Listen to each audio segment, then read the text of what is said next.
Hey, good morning, Realtors. It is Monday, May the 12th, and this is episode number 356 of your SCR Update.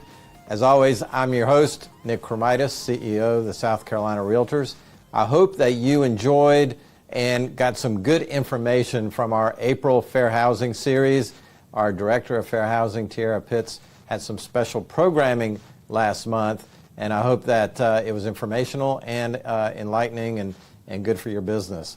I'm glad to be back in the saddle, and this morning I've got 4 updates for you from the past few weeks to share.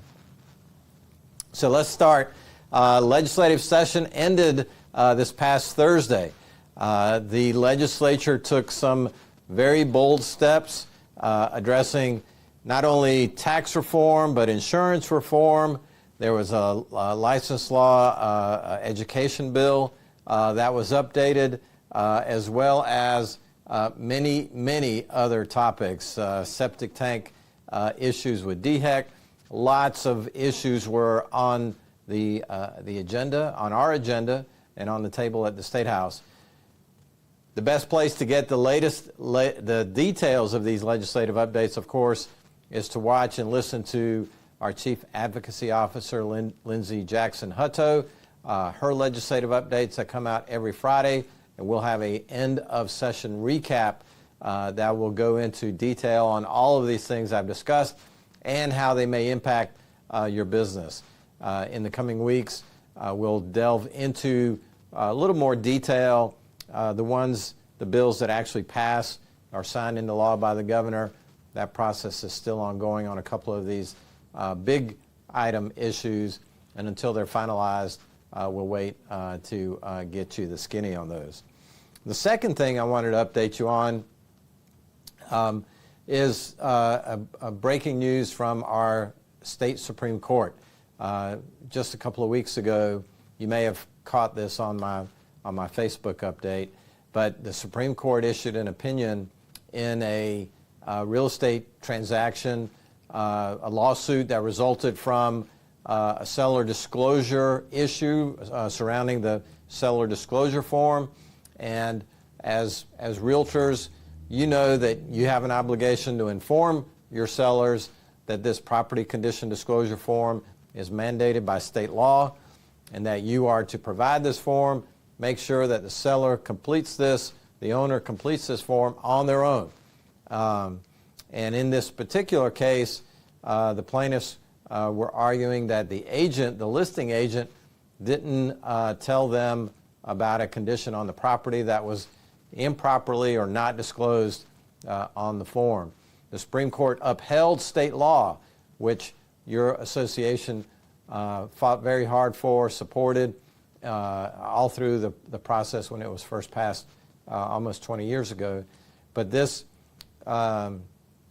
Supreme Court upheld the liability protection language that says very plainly in the statute, a realtor doesn't have liability for a seller's misrepresentation unless they knew or should have had a reason to know about it.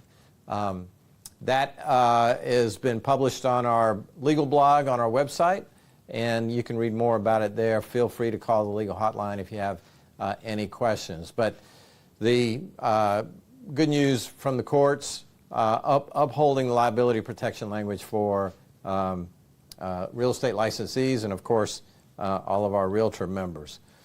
The third item has to do with a coming deadline this week. May 15th is the deadline to apply for an NAR committee. I know over the past year there have been lots of reasons to complain about NAR, and this is your opportunity to actually have a voice, to have a seat at the table where the decisions are being made about NAR's future programming, services, and direction. I have to say my confidence is at an all-time high with the direction that NAR is taking, the changing in staffing.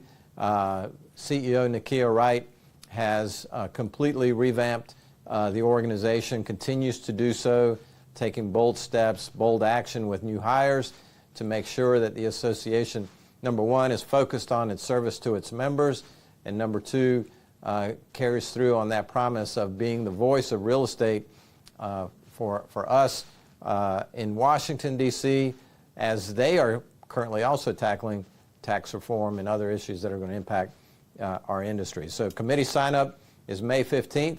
Mike, if you'll throw a link to that in the comments and make sure you don't miss out on that.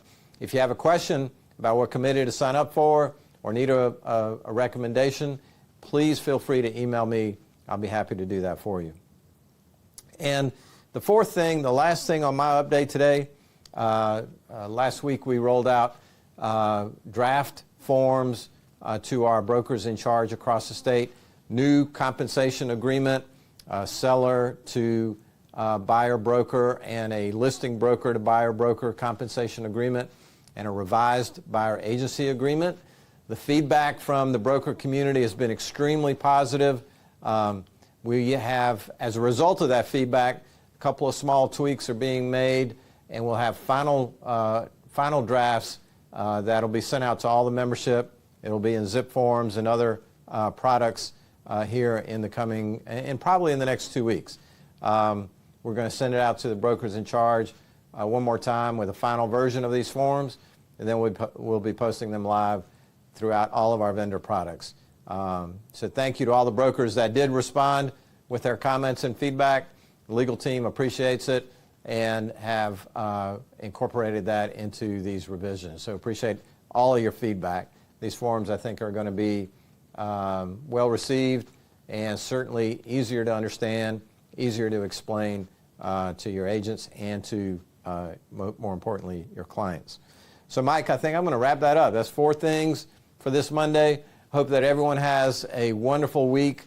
Stay realtor safe, stay realtor strong, and we'll be back in touch again with you real soon. Take care, everybody.